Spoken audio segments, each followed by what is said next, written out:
Imagine walking into your kitchen one morning and finding a stranger sitting at your table, holding the deed to your house, telling you that you never really lived there at all. That sick, dizzy feeling in your stomach, that is exactly what it feels like when a border officer takes your green card away after you have spent 20 years building a life in America. You have a house here, your kids go to school here, you pay your taxes, you show up to work every single day, and you have followed every single rule. Then you take a short trip. Maybe your mom back home gets sick and you need to see her. Maybe your best friend is getting married. Maybe you just need a little vacation to clear your head. 2 weeks, 3 weeks, nothing fancy, just a normal trip that millions of people take every year. You land back at the airport. You walk up to the counter with your green card, the same card that has let you walk through that line 100 times before without any problems. But this time, something feels different. The officer does not just scan your card and wave you forward. He looks at his computer screen, he looks at your face, and then he says four small words that turn your whole world upside down. Step aside, please. They lead you to a back room. They tell you to sit down. Then the questions start flying at you, one after another, faster than you can think. How long were you gone? Where do you work? Show us your tax returns. Do you have a lease? And then they say something that makes your heart stop. Show me your phone. Your phone. They open your WhatsApp. They scroll through your private messages. They find a screenshot of a conversation with your cousin, the one where you joked about staying too long on your trip. It was just a joke. You came back. You always come back. But they are not laughing. Then they slide a piece of paper across the table. It says Form I 407 on top. They tell you to sign it. They say it will all be over faster if you just sign it. They say if you do not sign it, you will be locked up. This is not something from a movie. This is happening right now in 2026 at airports all across America. And today I am going to explain exactly why this is happening, the three new rules that border officers are using to make it possible, and the exact steps you need to take so this nightmare never happens to you or anyone you love. Do not look away for even a second. What you learn in the next few minutes could mean the difference between walking out of that airport with your family or never walking out at all. Welcome back to Global Immigration Updates. My name is Sakib, and on this channel, I tell you the real truth about immigration. No sugarcoating, no fake drama, just the facts you need to keep your family safe. If you have a green card or you know someone who does, this is the most important thing you will watch this year. Please subscribe, hit the bell, and share this video because someone you care about needs to hear this before they book their next flight. Before I tell you about the three new rules, I need you to understand what has changed at the border. Because if you do not know what the battlefield looks like, you will never understand why your green card is now a target. In 2025, border officers searched 55,318 electronic devices at American airports and borders.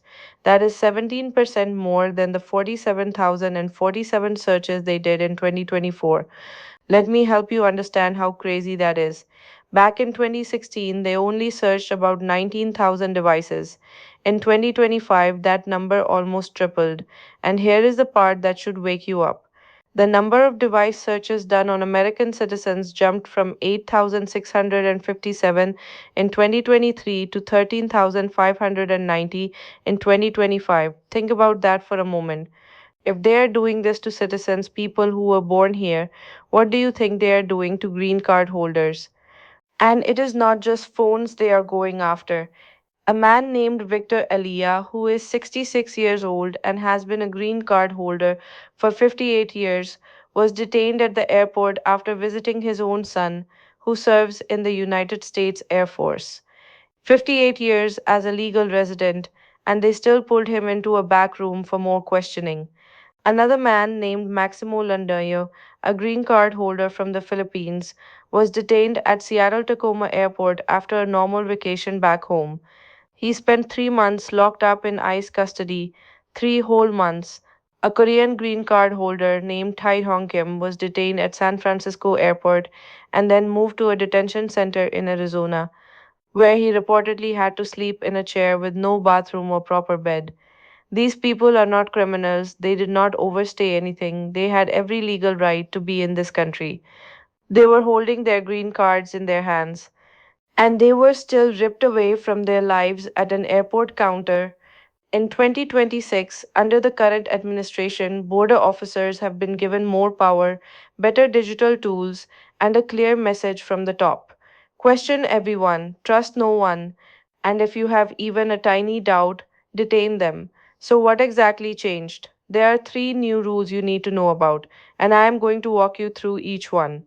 The first new rule is mandatory biometric tracking every single time you enter or leave the country. On November 20th, 2025, the Department of Homeland Security put out a final rule to push forward their biometric entry and exit program.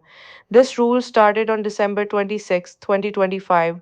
Before that date, some people did not have to give their fingerprints or have their face scanned. Diplomats, most Canadians, and kids under 14 were excused.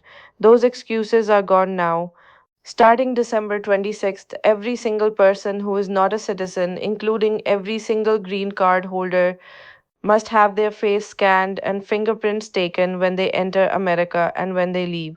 You might think this is no big deal. They take your picture, they scan your finger, and you go home. But that is not what this rule is really about. This rule is about building a complete travel history for every green card holder, minute by minute. Before this rule, border officers knew when you came into the country, but they often did not know exactly when you left. They had your entry records, but your exit records were sometimes missing. Well, that gap gave green card holders a little bit of wiggle room. If an officer asked how long you were outside the country and you said about 4 months, there was no quick way for them to prove you wrong. That wiggle room is gone forever. With mandatory biometric exit tracking, border officers know the exact date and exact time you got on that plane to leave. They know the exact date and exact time you came back. They can calculate down to the hour how long you were gone. And here is where it gets dangerous. If you were gone for more than 180 days, which is about 6 months, you automatically get put through new immigrant inspection rules. That means the officer can treat you not as someone coming home, but as someone arriving for the very first time. They can question whether your green card is still valid. They can start abandonment proceedings against you. They can put Form I 407 in front of you and pressure you to sign away your status. Before this biometric rule, some of these cases got missed because the data was incomplete or messy. Now, every single day you spend outside America is tracked, recorded, and flagged by a computer. The system does the math for the officer before you even get to the counter. So, what should you do? If you are a green card holder and you travel a lot, you need to get a reentry permit using Form I 131 before any trip that might last longer than 6 months. Try to keep every trip under 180 days if you can. And if you absolutely must travel for a longer time, make sure you keep strong proof that America is still your home. Keep your lease or mortgage papers, keep your utility bills, keep your tax filings and your job records. Carry paper copies of all of these documents with you every single time you fly. The second new rule is that border officers are searching your phone and they do not need a warrant to do it. Let me be very clear about this. Under current American law, border officers have the legal right to search any traveler's electronic device at any airport or border crossing without a warrant and without any special reason. This is called the border search exception, and it applies to citizens, green card holders, and people on visas. But what changed in 2026 is how often they are doing it, what tools they are using, and why they are doing it. Border officers now use two main digital tools called CBRET and Grey Key. These are not just officers casually looking at your vacation photos. These are powerful military grade devices that can pull every single piece of information off your phone in just a few minutes. Deleted messages, old files, app data, location history, and even encrypted conversations. The Electronic Frontier Foundation filed a legal brief in March 2026 saying these searches are so invasive that officers should need a warrant to use them. That case is still in court, which means right now, today, border officers can legally do this to you. But it gets even worse. On April 7th, 2026, just a few days ago, NPR and VPM reported that ICE has admitted to using something called Paragon spyware. This tool can intercept encrypted messages on apps like WhatsApp and Signal. ICE and border officers are different agencies, but they share data, they share computer systems, and they both work under the same Department of Homeland Security. If ICE has Paragon, you should assume that border officers have access to the same information. Now, let me tell you exactly what border officers are looking for when they search a green card holder's phone. They are looking for proof that you abandoned America, messages that suggest you are really living in another country, photos that show you were in another country for a very long time, job records from outside the United States. They are also looking for proof of unauthorized work, conversations about working for cash under the table, screenshots of payments that were not reported, anything that hints at immigration fraud. They are also looking at your social media posts, political comments, statements against the government, connections to people who are on watch lists, membership in certain groups. The New York Times reported in January 2026 that American border agents now have broad power to look through mobile phones, check social media comments, and examine laptops without a warrant. USA Today reported that the State Department wants to require 5 years of social media history from certain visa applicants. That proposal is aimed at visa applicants, but border officers are already using social media to screen everyone at the border, including green card holders. Here is a real example of how this plays out. A green card holder comes back from a 3 week trip to Pakistan. During secondary inspection, a border officer asks to see his phone. On his WhatsApp, there is a group chat where someone else shared a political meme criticizing American foreign policy. The green card holder did not even post it, someone else in the group did, but the officer takes a screenshot of it, adds it to the file, and uses it as an excuse to question him for hours. The man is held for 9 hours. His family has no idea where he is. He is eventually released, but now there is a permanent note in his border record that follows him every single time he travels for the rest of his life. This is the reality of 2026. So, what should you do? Before every single international trip, clean up your phone, remove any conversations that could be misunderstood, leave group chats that have political content in them, delete old cache data. Even better, travel with a clean phone. Use a separate device that has no social media apps, no old messages, and no sensitive files on it. If a border officer asks to search your phone, and you are a green card holder, know this: you can say no, but saying no might lead to longer detention, them taking your phone away, and much more scrutiny. There is no perfect answer here, but going in prepared is always better than going in blind. The third rule is the one that scares me the most. Border officers are aggressively pressuring green card holders to sign Form I 407, which makes you give up your own legal status. This is not a new law, this is not a new regulation. It is a new trick, and it is working. Form I 407 is called the Record of Abandonment of Lawful Permanent Resident Status. When you sign this form, you are willingly giving up your green card. You are telling the American government that you no longer want to be a permanent resident. Once you sign it, they take your green card away. Your status is gone, and trying to get it back is extremely hard. Here is what is happening in 2026. Green card holders arrive at American airports after trips abroad. They get pulled into secondary inspection. The border officer starts asking questions designed to make it look like they abandoned their life in America. How long were you gone? Where do you really live? Where do your kids go to school? Do you file American taxes? What is your American address? If the officer decides there is reason to believe you might have given up your residency, they put Form I 407 in front of you. And here is the terrifying part: they make it sound like signing is your best choice. They say this will make everything easier for you. They say if you do not sign, you will be locked up. They say you can always apply again later. They say this is just a formality. It is not a formality. It is the end of your green card. What most people do not know, and what border officers will not tell you, is this: you have the absolute legal right to refuse to sign Form I 407. According to the American Immigration Lawyers Association, if you refuse to sign, border officers must give you a notice to appear in front of an immigration judge. And only that judge, not the border officer, has the legal power to decide whether you actually abandoned your residency. Let me say that again because it might be the most important sentence in this entire video. Only an immigration judge can take your green card away, not a border officer, not an ICE agent, not anyone at the airport. If you sign Form I 407, you are doing their job for them. You are handing them your status on a piece of paper. There have been reports of elderly green card holders, people in their 70s and 80s, being pressured to sign this form after normal trips to visit family. These are people who might not fully understand what they are signing, people who are scared of a uniformed officer in a back room, people who just want to go home to their families and will sign anything to make the nightmare stop. This is not fair enforcement. This is bullying dressed up in a uniform. So, what should you do? Memorize this sentence and teach it to every green card holder in your family. I do not wish to abandon my permanent resident status.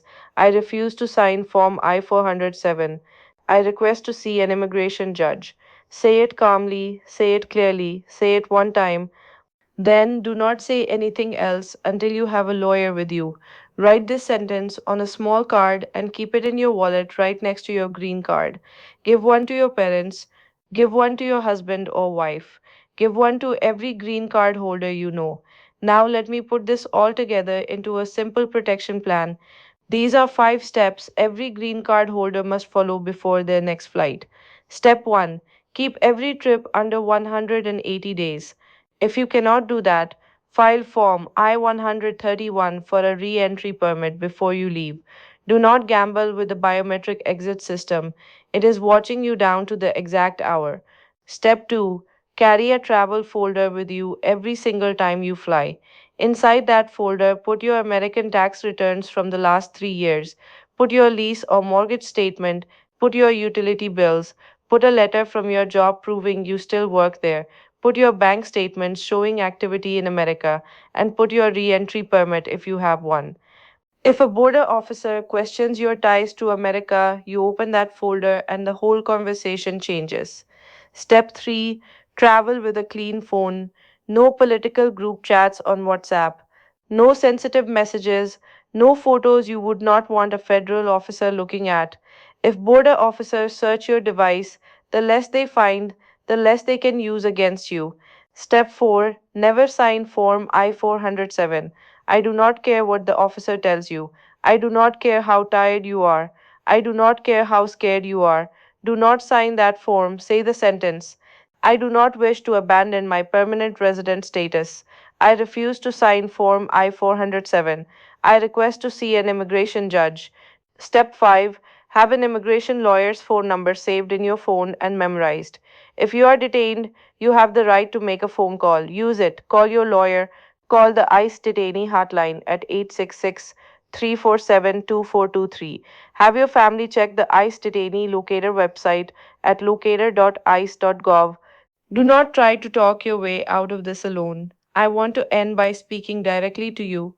If you are watching this and you have a green card in your wallet right now, I need you to understand something. That card is not just a piece of plastic. It represents years, maybe even decades of sacrifice. It represents all the paperwork, the interviews, the waiting, the fees, the sleepless nights. It represents the promise that America made to you, the promise that you belong here, the promise that this is your home. Nobody, not a border officer, not a politician, not a policy memo, has the right to take that away from you in a back room at an airport by sliding a form across a table and telling you to sign it. But they will try, and the only thing standing between you and that moment is being prepared, being informed, and knowing what to do. That is what this video is for. So, here is what I am asking you to do: share this video with every green card holder you know. Send it to your parents, your brothers and sisters, your cousins, your friends, your co workers. Send it to the uncle who travels back home every summer. Send it to the grandmother who visits her grandkids abroad every winter. Send it to anyone who carries a green card and steps onto a plane. Because the people who lose their green cards at the airport are not the people who did something wrong. They are the people who did not know what was coming. Now you know. Drop a comment below and tell me, have you or someone you know ever been stopped at the airport as a green card holder? What happened? Your story might help someone else get ready. And tell me what immigration topic I should cover next. Your question could become my next video. Subscribe, hit the bell, and join our WhatsApp group. The link is in the description and the pinned comment. I will see you in the next one. Protect yourself, protect your family, and never ever sign that form.